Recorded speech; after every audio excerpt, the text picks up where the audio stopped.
Oats granola বানাতে আমি এখানে নিয়েছি 1 বাটি রোলড ওটস, নিয়েছি টুকরো করা কাজু বাদাম, আমন্ড বাদাম, নিয়েছি মেলন সিড, পামকিন সিড, কুচনো কিশমিশ, খেজুরের আমি সিড রিমুভ করে দিয়েছি, নিয়েছি 1 টিস্পুন মতো সুগারকেন জ্যাগেরি। সবার প্রথমে কড়াইয়ে আমি কাজু বাদাম, আমন্ড বাদামকে ড্রাই রোস্ট করে নিলাম।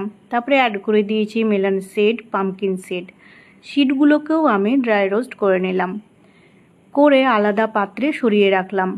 এবার আমি ড্রাই রোস্ট করে নিলাম রোলড ওটস ড্রাই রোস্ট করে নেবার পরে আবার সমস্ত নাটস এবং সিডসগুলোকে অ্যাড করে দিয়েছি।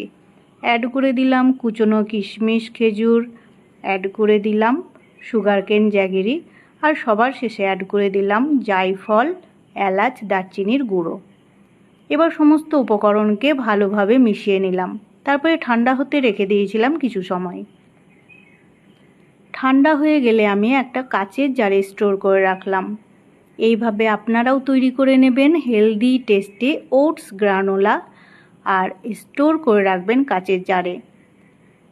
এই গ্রানোলা আমি এনজয় করেছি উষ্ণ গরম দুধের মধ্যে দিয়ে, আর তারই সাথে অ্যাড করে দিয়েছিলাম একটা বানানা।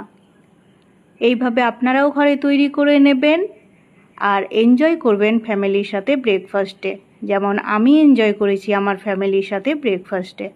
এখানে চাইলে আপনারা আরও কিছু ড্রাই ফ্রুটস অ্যাড করতে পারেন, সিড অ্যাড করতে পারেন, নাটস অ্যাড করতে পারেন, আর এখানে চাইলে আপনারা ম্যাঙ্গো দিয়েও এই গ্রানোলা এনজয় করতে পারেন।